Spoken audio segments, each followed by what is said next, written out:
To my granddaughter's wedding, my daughter-in-law pointed at me and shouted, "Meet the family's biggest failure. Still lives in a basement with 2 cats." Everyone laughed, until their new business investor walked in and said, "Are you insane? That's my wife." My DIL's face turned ghost white. "I'm glad to have you here. Follow my story until the end and comment the city you're watching from, so I can see how far my story has reached." I never thought my granddaughter's wedding would be the day I'd finally understand what rock bottom feels like. Standing in that elegant ballroom, surrounded by 200 guests in their finest clothes, I felt smaller than I had in my entire 68 years of life. The Charleston Harbor Club was everything Kalia had dreamed of for her wedding venue. Crystal chandeliers cast warm light over tables draped in ivory silk, and the view of the harbor through floor-to-ceiling windows was breathtaking. I had helped her choose this place 2 years ago, back when she still called me regularly and asked for my opinion on things that mattered to her. Now, as I stood near the entrance in my carefully chosen navy dress, I felt like an intruder at my own granddaughter's celebration. "Oh, look, everyone." Milena's voice cut through the gentle hum of conversation like a knife.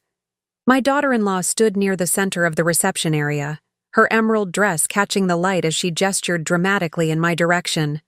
"I want you all to meet someone very special." My stomach dropped. I knew that tone, that particular mix of sweetness and venom that Milena had perfected over the 15 years she'd been married to my son David. But surely, not here. Not at Kalia's wedding. "This is Ethel," she announced, her voice carrying across the room with practiced projection. "David's mother. She's what you might call the family's biggest success story." A few people turned to look at me, smiling politely, waiting for the punchline they could sense coming. I wanted to disappear, to sink through the polished marble floor and never resurface. Milena's smile widened. "She still lives in a basement apartment with 2 cats. At 68. Isn't that just precious?" The laughter started slowly, uncertain at first, then grew as more people turned to stare. My cheeks burned with shame as I watched faces I recognized from family gatherings over the years, neighbors I'd known for decades, and strangers who were now forming their first and probably only impression of me. "Milena," I said quietly, but my voice was lost in the growing murmur of amused conversation. "Oh, don't be modest, Ethel," she continued, clearly enjoying herself now. "Tell everyone about your exciting retirement, the glamorous life of a widow who collects Social Security and clips coupons." More laughter. Someone nearby whispered, "How embarrassing for the family." Another voice said, "Poor woman, she must be so lonely." I stood there, frozen, as every eye in the room seemed to be on me. This was supposed to be Kalia's day, her moment of joy, and somehow it had become my moment of complete humiliation. I thought about leaving, just walking out and never looking back, but my legs felt like lead. The worst part wasn't the laughter or the stares. It was the look on Kalia's face when our eyes met across the room. My beautiful granddaughter, radiant in her wedding dress, looked horrified and helpless. She started to move toward me, but her new husband caught her arm, whispering something in her ear. She stopped, torn between defending me and avoiding a scene on her wedding day. I made the choice for her. I forced my lips into what I hoped looked like a gracious smile and gave a small wave to the crowd, as if I were in on the joke, as if this was all perfectly fine with me. "You're all too kind," I managed to say, my voice stronger than I felt. "I do love my cats." Another ripple of laughter, but softer now, more uncertain. Some people were starting to look uncomfortable, perhaps realizing that what they were witnessing wasn't as funny as it had seemed at first. Milena's expression flickered for just a moment, a flash of something that might have been surprise or annoyance that I hadn't crumbled completely. But she recovered quickly. "Such a good sport," she said, reaching over to pat my arm in a gesture that looked affectionate to observers but felt condescending to me. "We just love having our little Ethel around. She's like the family pet." The words hit me like a physical blow. Family pet. I had raised the man she married, had welcomed her into our family with open arms, had babied her children when David was traveling for work, and this was how she saw me. This was what I had become in her eyes. I excused myself as politely as I could and made my way to the ladies' room, my dignity hanging by a thread. In the mirror, I saw an older woman with silver hair and tired eyes, wearing a dress she'd bought on sale 6 months ago because she'd wanted to look nice for her granddaughter's wedding. But as I stared at my reflection, something shifted inside me. Behind the hurt and embarrassment, I felt something else stirring, something that had been dormant for too long. They had no idea who they were dealing with. None of them did. I touched the simple gold wedding band on my right hand, the one I'd worn for exactly 2 years, 3 months, and 16 days. The one that represented a secret I'd kept from my entire family. The one that connected me to a life they couldn't even imagine. I straightened my shoulders and smoothed my dress. In a few hours, everything would change. But for now, I would endure this final humiliation with the grace I'd learned over decades of being underestimated. After all, the last laugh would be mine, sitting in that bathroom stall, listening to the muffled sounds of celebration outside. My mind drifted back to where it all began. The slow, systematic erosion of my place in this family hadn't happened overnight. It had taken Milena 15 years of careful manipulation to reduce me to what I'd become in their eyes. I remembered the day David brought her home for the first time. I was 53 then, had been widowed for only 3 years, and was still finding my footing as a single woman after 32 years of marriage. Milena was 26, beautiful in that polished way that money can buy, and she looked at my modest ranch house like she was touring a museum of disappointment. "It's so quaint," she'd said, her voice dripping with the kind of fake sweetness I'd learned to recognize as her signature. "David told me you've lived here forever." Forever, as if longevity in one place was something to be ashamed of. As if the home where I'd raised my son and built a life with my husband was somehow inadequate, because it didn't have marble countertops and a 3-car garage. But I'd tried so hard to make her feel welcome. I'd rearranged my entire life around her schedule, hosted every holiday because she claimed her family was too busy, and bit my tongue when she made little comments about my cooking, my decorating, my clothes. The real turning point came when Kalia was born. I had been so excited to be a grandmother, had imagined lazy afternoons teaching her to bake cookies and reading her bedtime stories. Instead, Milena treated me like an unpaid babysitter who needed constant supervision. "Don't feed her that, Ethel. It's not organic. She doesn't need to be held every time she cries. You'll spoil her. Actually, I think I'll take her home now. She's getting fussy." Gradually, my visits became shorter and less frequent. When little Marcus came along 3 years later, the restrictions became even tighter. I watched my grandchildren grow up from a distance, seeing them mainly at obligatory family gatherings where Milena controlled every interaction. The basement apartment had been my choice, technically. After Robert died, the house felt too big, too full of memories.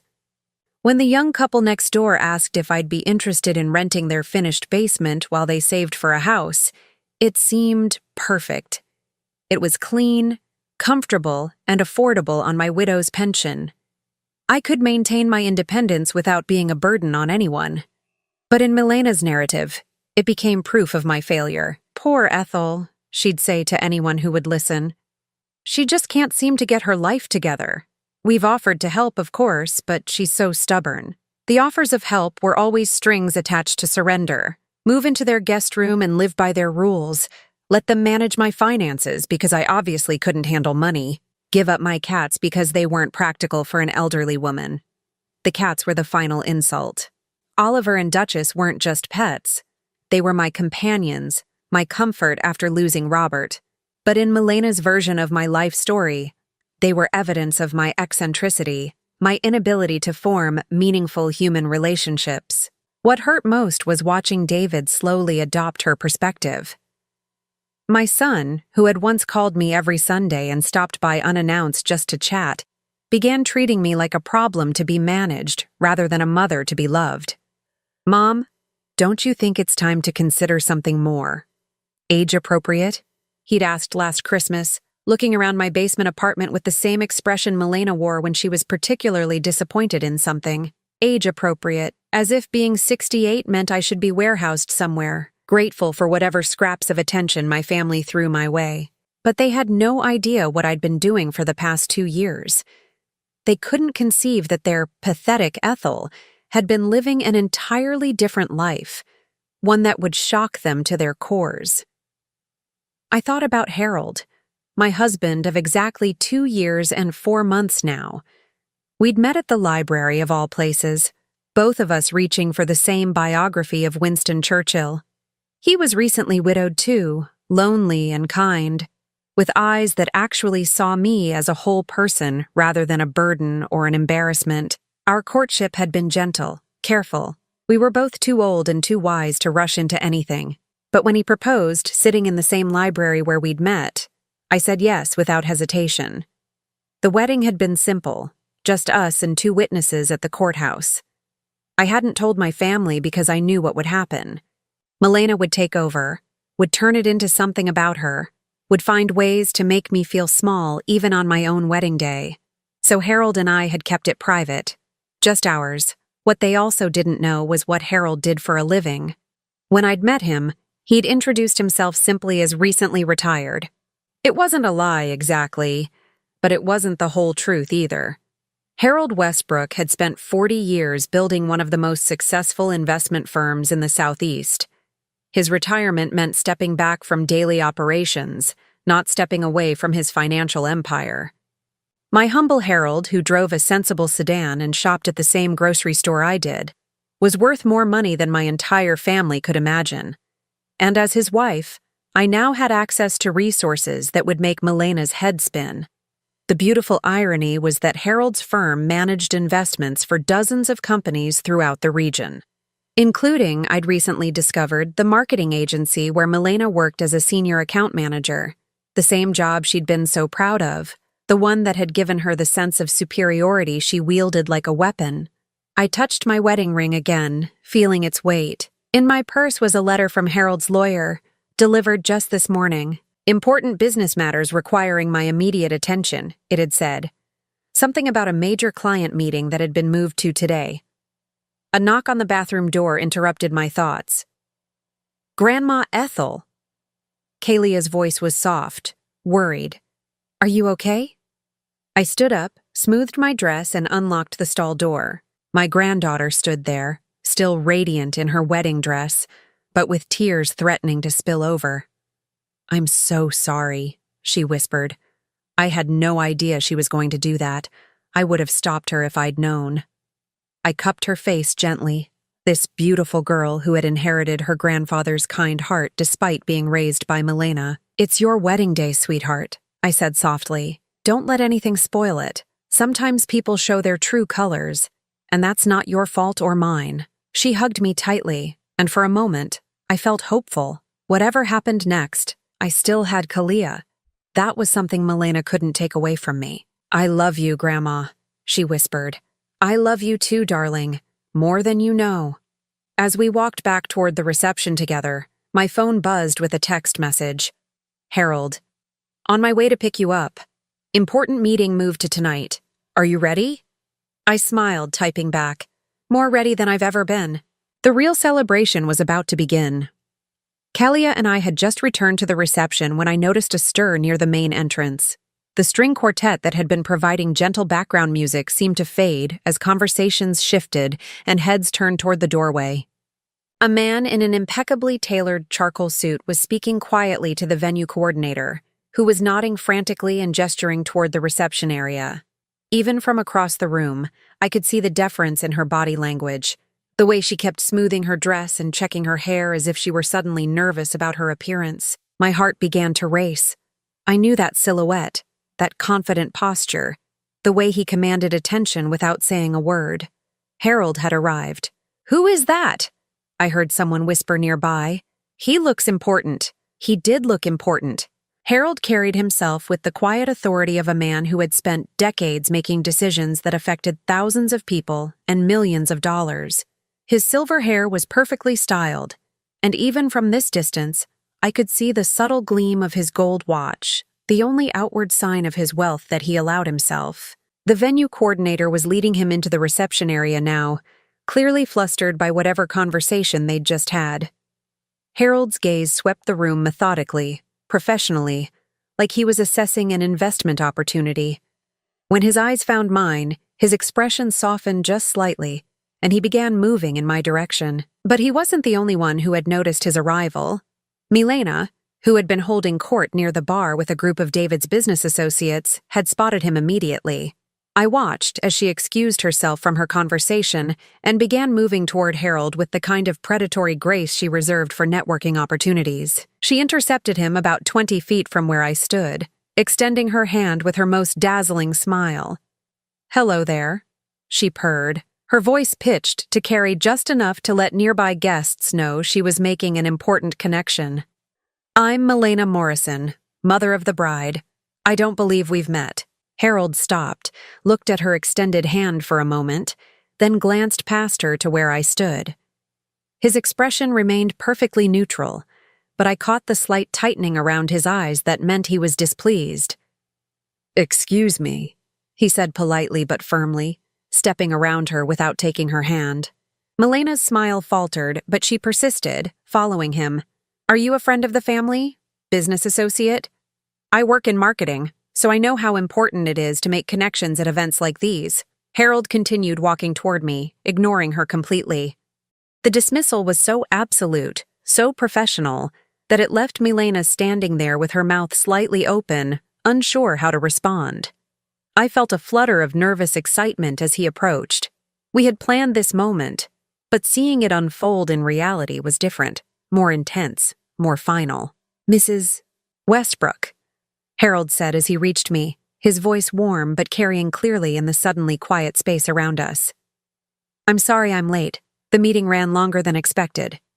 Mrs. Westbrook, the name I'd been using for over 2 years but had never spoken aloud in front of my family. The name that represented everything they didn't know about my life. I heard a sharp intake of breath from someone nearby. Out of the corner of my eye, I saw David pushing through the crowd, drawn by the growing circle of attention around us. "It's perfectly fine, darling," I replied, accepting the gentle kiss Harold placed on my cheek. "I knew you'd make it when you could." The word "darling" seemed to ripple through the nearby guests like a stone thrown into still water. I could practically feel the confusion and shock radiating from the people who had been laughing at me just an hour earlier. "Harold," David's voice cut through the murmur of conversation. My son appeared at my elbow, his face a mask of bewilderment. "I didn't know you were coming. Mom didn't mention." He trailed off, clearly struggling to process what he was seeing. His mother, the family embarrassment, being treated with obvious affection and respect by a man who radiated wealth and power. "David," Harold acknowledged with a polite nod. "Congratulations on your daughter's wedding. Beautiful ceremony." But there was something in Harold's tone, a coolness that hadn't been there when he'd spoken to me. David caught it too, his confusion deepening. Milena had recovered from her initial shock and was now bearing down on us with determination, her smile brittle but in place. "Well, this is wonderful," she said, her voice slightly too loud, too bright. "Ethel, you didn't tell us you were seeing someone. How exciting for you." Seeing someone.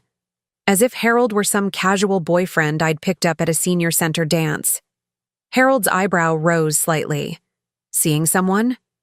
He looked at me with what appeared to be genuine surprise. "Ethel? You haven't told them?"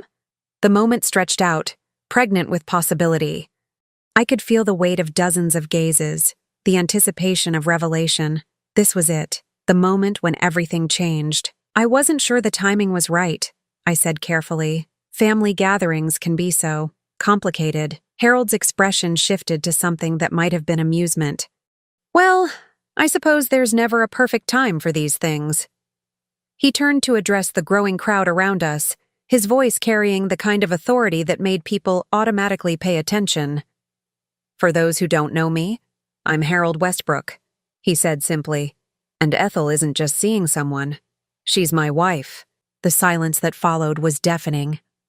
I watched faces around the circle process this information, saw the moment when recognition began to dawn on some of them. The name Westbrook carried weight in Charleston's business community, and Harold had never been one to hide from publicity when his company's successes warranted it. David's face had gone pale. Wife? He repeated, his voice barely above a whisper. We were married 2 years ago, Harold continued conversationally, as if he were discussing the weather. Ethel prefers to keep her private life private, which I respect completely. But when my business meeting was moved to tonight, I couldn't miss the opportunity to congratulate the happy couple. Milena looked like she'd been slapped. Her carefully constructed social facade was cracking, revealing the calculating mind underneath. 2 years? She managed. But you never said. I mean, we had no idea. Ethel values her independence, Harold replied smoothly. She's maintained her own residence, her own life. It's one of the many things I admire about her. I felt a warm glow at his words, but also a fierce satisfaction at the growing shock on Milena's face. She was beginning to understand that everything she thought she knew about me was wrong. I don't understand, David said. And for the first time in years, he sounded like the confused little boy he'd once been, rather than the dismissive adult he'd become. Mom, why didn't you tell us? Before I could answer, Harold's phone buzzed. He glanced at it, then at me. I'm afraid we need to leave soon, he said apologetically. The investors are gathering earlier than planned, and your input on the Morrison account will be crucial. Morrison account. The words hit the air like a bomb. I watched Milena's face cycle through confusion, recognition, and dawning horror as she processed what Harold had just said. Morrison was her married name. Her account.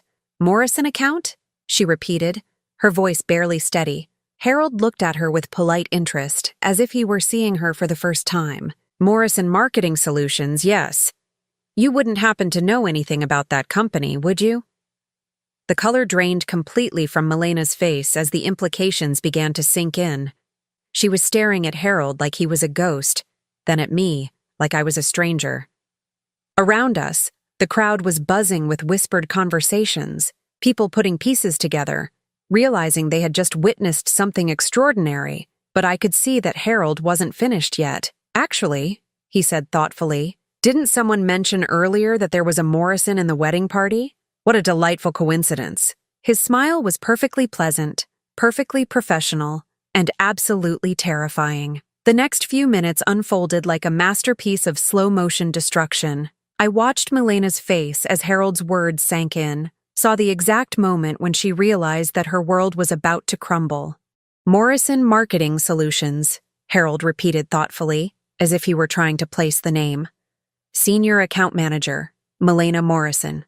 That wouldn't be you, would it? Milena's mouth opened and closed like a fish out of water.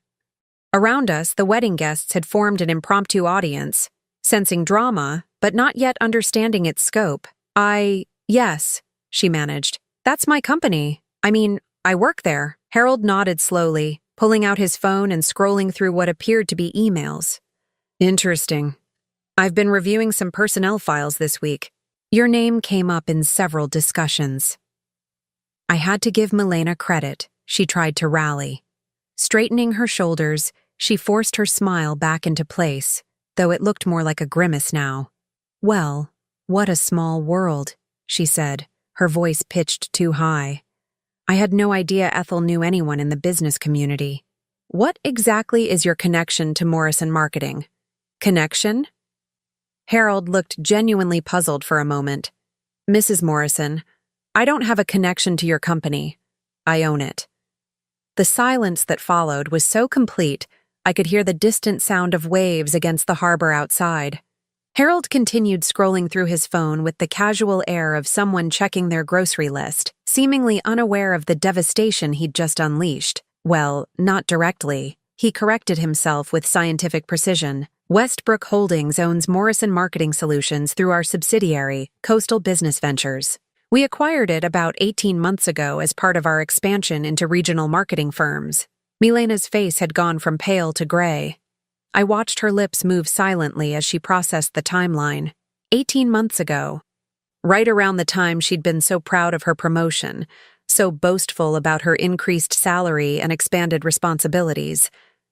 David stepped forward, still looking confused. Mom, I don't understand any of this. How long have you known about Milena's work situation? It was Harold who answered. his tone conversational but somehow chilling. "Oh, Ethel and I discuss my business interests regularly. She has excellent instincts about people and situations. In fact, she's been particularly insightful about the Morrison account." He looked up from his phone, fixing Milena with a steady gaze. "She's mentioned several times that the company culture there might need some adjustments. Issues with workplace dynamics, employee morale, management effectiveness." I felt a thrill of dark satisfaction as I watched Milena's professional mask slip entirely. She was beginning to understand that every cruel comment, every dismissive gesture, every humiliation she'd inflicted on me hadn't gone unnoticed or unremembered. "Ethel never mentioned working in business," David said weakly, looking between Harold and me as if we were strangers.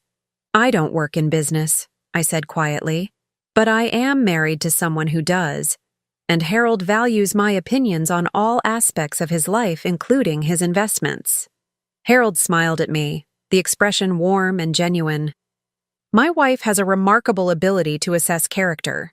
She sees things others miss, patterns of behavior that can predict long-term success or failure in any organization." The implied threat hung in the air like smoke. Milena was smart enough to catch it, and I could see panic beginning to set in behind her eyes. "Mr. Westbrook," she began, her voice carefully controlled, "I hope you don't think that family dynamics have any bearing on my professional performance. I've been with Morrison Marketing for 8 years, and my record speaks for itself." "Oh, I'm sure it does," Harold agreed pleasantly. "In fact, I've been reviewing your file quite thoroughly this week.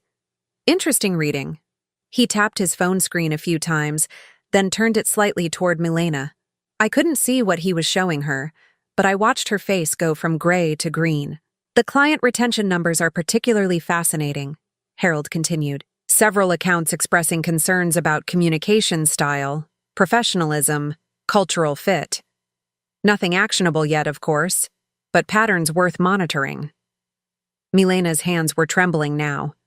She looked around desperately, as if searching for support, but the wedding guests were all staring with the horrified fascination of people watching a car accident unfold. "I think there might be some misunderstanding," she said, her voice barely steady. "I've always maintained the highest professional standards. If there have been complaints, I'm sure we can address them through proper channels." "I'm sure we can," Harold agreed. "In fact, I have a board meeting scheduled for Monday morning where we'll be discussing several personnel matters. Your name is definitely on the agenda." The threat was delivered so casually, so politely, that it took a moment for its full impact to register. When it did, Milena actually swayed on her feet. David finally seemed to grasp what was happening. "Wait," he said, his voice sharp with growing alarm. "Are you threatening my wife's job because of some family disagreement?" Harold looked at him with mild surprise. "Threatening? Not at all. I'm simply doing what any responsible business owner does, evaluating employee performance and cultural fit. The fact that your wife happens to be married into Ethel's family is entirely coincidental." But his tone suggested it was anything but coincidental. "This is insane," David said, his voice rising. "You can't punish someone professionally because of personal issues." "You're absolutely right," Harold replied calmly. "Employment decisions should be based solely on performance metrics, client feedback, and organizational needs. Personal relationships shouldn't factor into it at all." He paused, letting that sink in, then continued with devastating precision. "Which is why I'm particularly interested in the feedback we've been receiving about hostile work environment issues. Apparently, there have been concerns about bullying behavior, unprofessional conduct, and what one client described as toxic interpersonal dynamics." Milena's breath was coming in short gasps now. She looked around wildly, then focused on me with desperate intensity. "Ethel," she said, her voice breaking slightly, "we're family. Whatever differences we've had, surely we can work them out." "You wouldn't really." She couldn't finish the sentence, but the pleading in her eyes said everything. I looked at her for a long moment. This woman who had spent 15 years systematically erasing me from my own family's life, who had humiliated me in front of 200 people just hours earlier, who had called me a family pet. "Milena," I said softly, "I would never interfere with your professional life. That would be inappropriate." Relief flooded her face for just a moment. "However," I continued, "I also can't control how your behavior reflects on your character, or how that character assessment might factor into business decisions that have nothing to do with me." The relief vanished as quickly as it had appeared. Harold checked his watch, a platinum piece that probably cost more than most people's cars. "Speaking of business decisions, we really should be going. The investment committee meeting starts in an hour, and your insights will be valuable." He offered me his arm with old-fashioned courtesy. "Mrs. Westbrook," as we prepared to leave, Kalia appeared at my side, her face flushed with confusion, and something that might have been admiration. "Grandma," she whispered, "I don't understand what just happened, but I'm proud of you."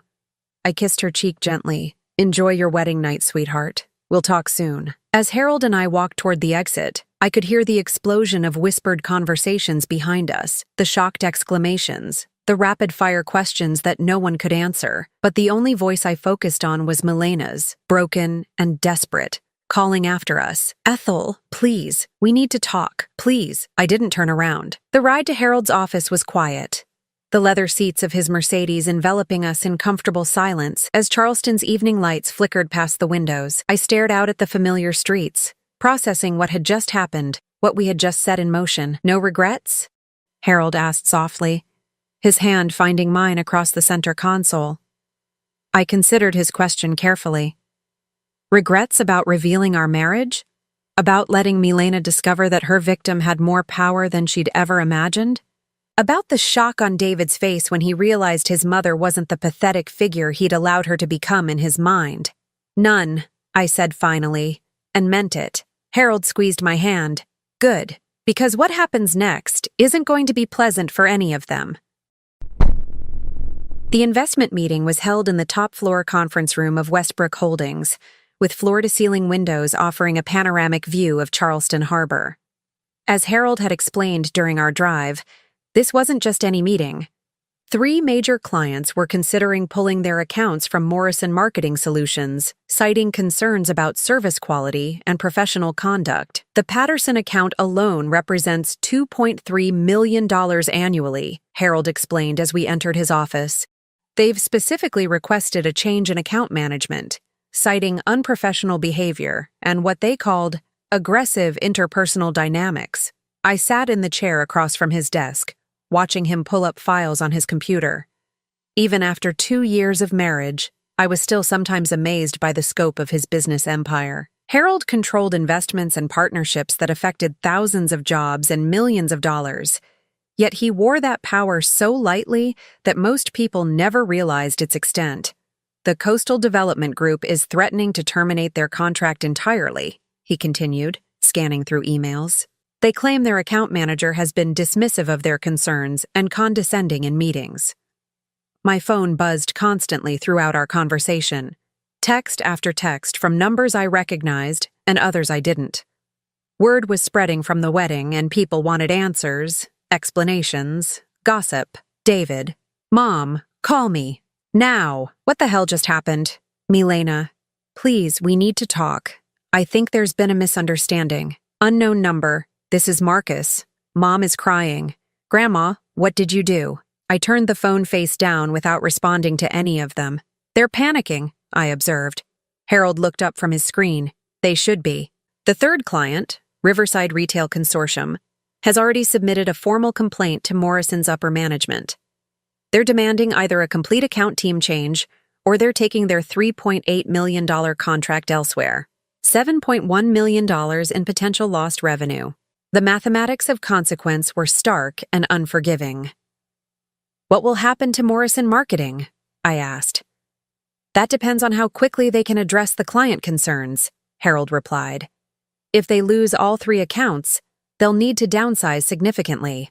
Senior positions will be the first to go. The salaries are too high to justify when revenue drops that dramatically." My phone rang. David's name flashed on the screen. I let it go to voicemail, then listened to the message he left. "Mom, I don't know what game you're playing, but this has gone too far. Milena's job is on the line. Our mortgage depends on her salary. You can't destroy our family because your feelings got hurt at a wedding. Feelings got hurt. As if 15 years of systematic emotional abuse could be reduced to hurt feelings. As if publicly humiliating me in front of 200 people was just a minor social misstep. I deleted the message. Harold's assistant knocked and entered with a stack of documents. The Morrison files you requested, Mr. Westbrook, and the client feedback summaries are on top. After she left, Harold spread the papers across his desk. Would you like to see what your daughter-in-law's clients really think of her? I nodded, and he handed me the top folder. The feedback was devastating. Client after client describing Milena as condescending, unprofessional, difficult to work with. One particularly damning review described her as someone who clearly believes she's more important than the people paying for her services. This has been building for months, Harold explained. Her supervisor has been trying to coach her, but the pattern of complaints keeps escalating. Tonight's revelation about her personal character simply confirms what we've been seeing professionally. My phone buzzed again. This time it was a call from an unknown number. I answered, curious. Ethel. The voice was tentative, uncertain. This is Patricia Jenkins. We met at the wedding tonight. Patricia Jenkins, David's boss's wife. I remembered her from the reception, one of the women who had laughed when Milena humiliated me. Yes, Patricia, how can I help you? I wanted to apologize for laughing earlier. I had no idea. We didn't realize who you were. Your husband seems like a very important man. Important.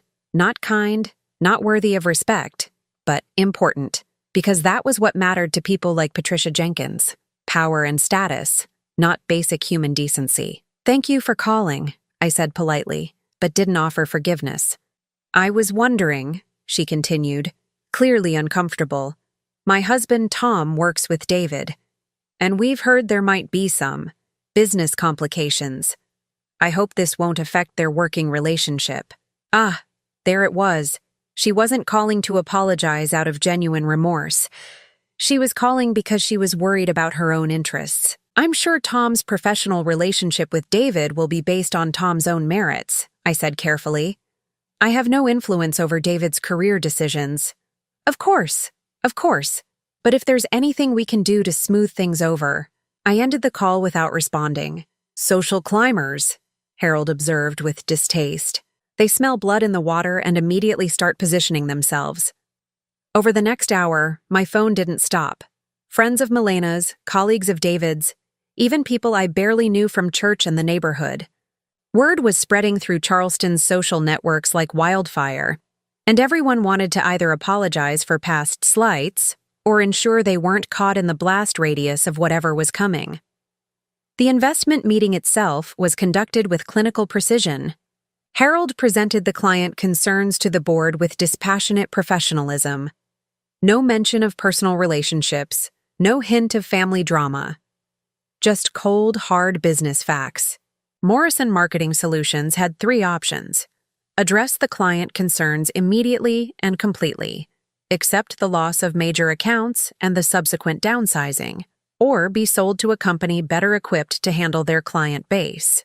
The timeline is tight, Harold explained to the board.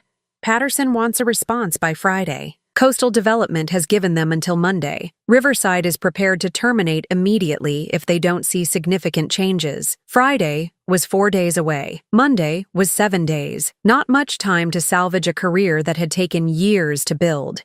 As we drove home later that evening, Harold was quiet, letting me process everything that had happened.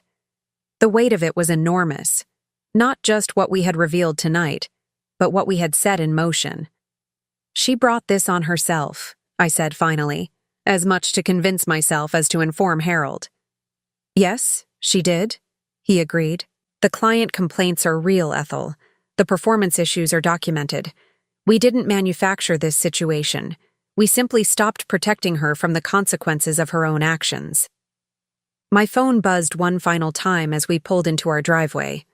A text from Milena sent at 11:47 p.m.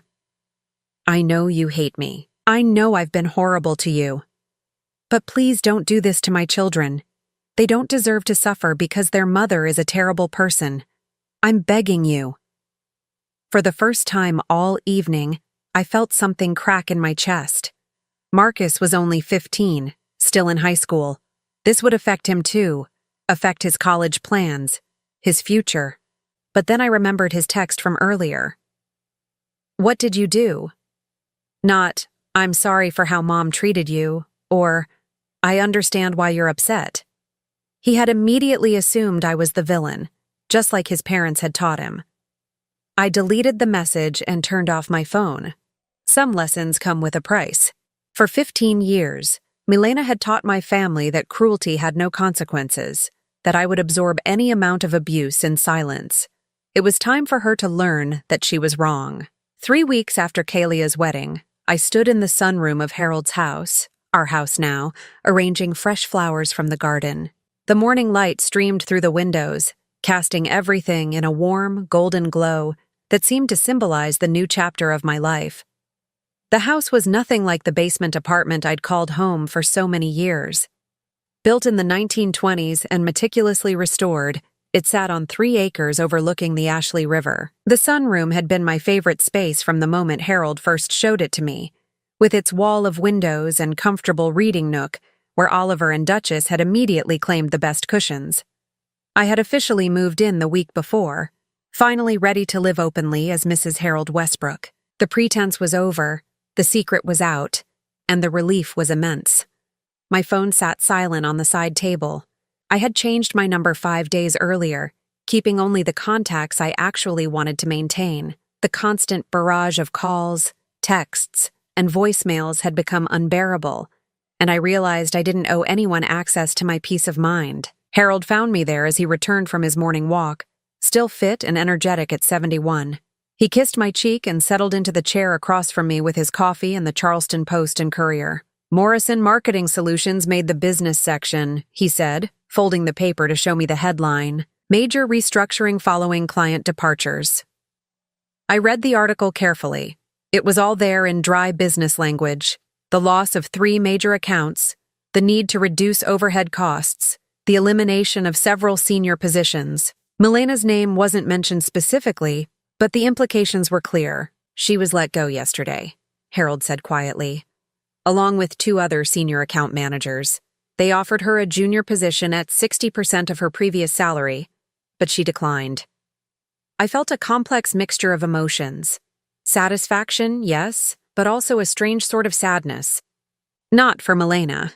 She had made her choices and earned her consequences. But for the waste of it all. 15 years of family relationships destroyed by cruelty that had never been necessary. "How did you find out?" I asked. "David called my office. Apparently, he's been trying to reach me for days, thinking he could negotiate some kind of deal." Harold's expression was carefully neutral. "He offered to have you visit more often, to include you in family events, if I would reconsider the business decisions." The audacity of it was breathtaking. Even now, facing the collapse of their comfortable life, they still saw me as a commodity to be traded, rather than a person to be respected. "What did you tell him?" I told him that business decisions are based on business criteria, and that his mother's personal relationships have never influenced my professional judgments. Harold's tone was mild, but I caught the underlying steel. I also told him that if he contacts my office again about family matters, I'll consider it harassment.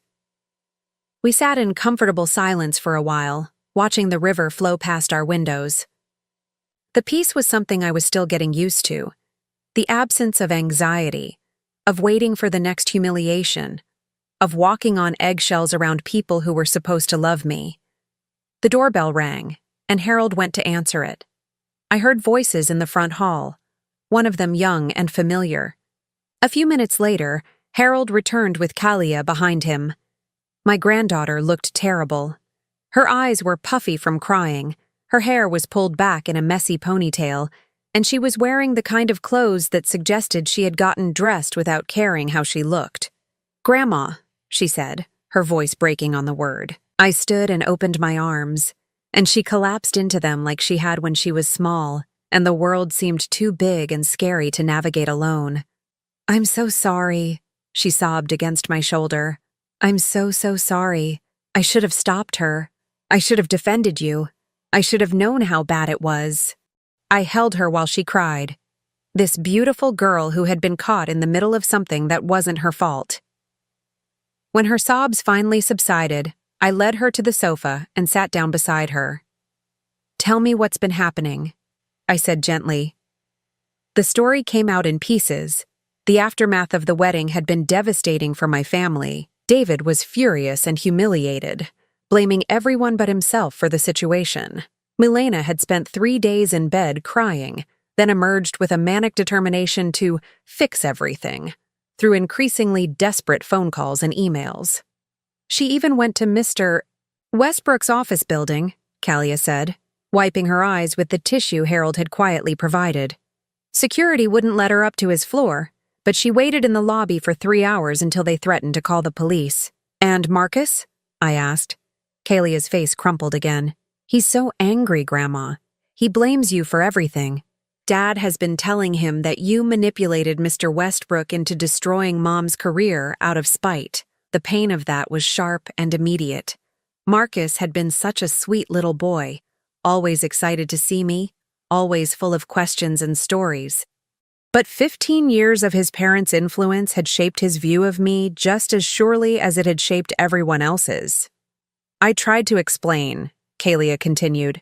"I told him about all the times Mom was cruel to you, all the ways she excluded you and made fun of you, but he says that's just normal family stuff, that you're being dramatic. Normal family stuff."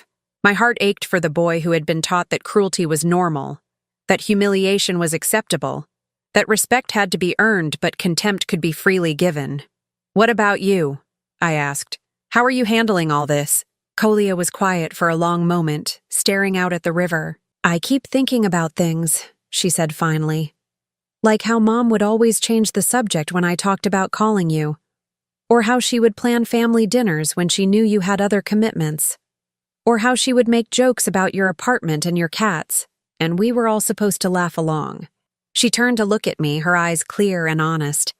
"I thought it was just her personality, you know? I thought that's how families worked, that there was always someone who got picked on a little bit. I didn't realize how systematic it was, how cruel." I took her hand, feeling the warmth of this one connection that Milena hadn't been able to poison completely. "I don't expect you to choose sides," I said. "David is your father, and whatever else is true, he loves you." "But I have chosen," Kalia said firmly. "I've chosen to be better than they taught me to be. I've chosen to see you as you really are instead of the way Mom painted you." We talked for another hour, about the past and the future, about the family that was broken and the relationships that might still be salvaged. When she left, it was with plans to have dinner the following week, just the 3 of us, Harold, Kalia, and me. That evening, as Harold and I sat in the garden watching the sunset, I reflected on how completely my life had changed.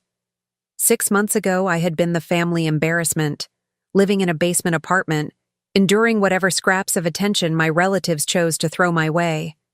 Now I was Mrs. Harold Westbrook, living in a beautiful home, respected and valued by the man who shared my life. I had discovered that I didn't need my family's approval to be worthy of love and respect. "Any regrets?" Harold asked, echoing his question from weeks earlier. I considered it seriously.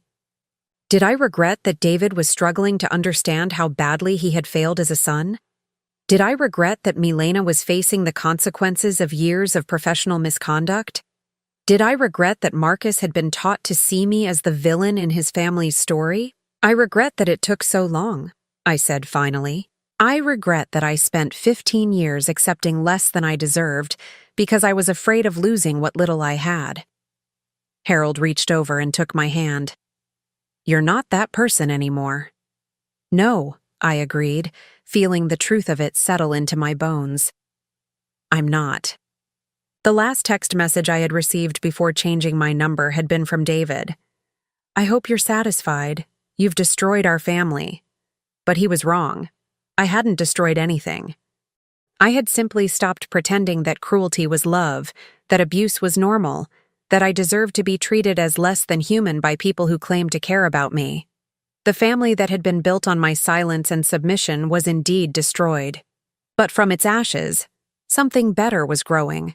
Relationships based on mutual respect, genuine affection, and the radical idea that every person deserves to be treated with basic human dignity. As the stars began to appear over the river, I felt something I hadn't experienced in decades: complete peace. I was exactly where I belonged, with people who valued me for who I was, rather than what I could provide. I was finally, truly free. Now I'm curious about you who listened to my story. What would you do if you were in my place? Have you ever been through something similar? Comment below, and meanwhile, I'm leaving on the final screen 2 other stories that are channel favorites, and they will definitely surprise you. Thank you for watching until here.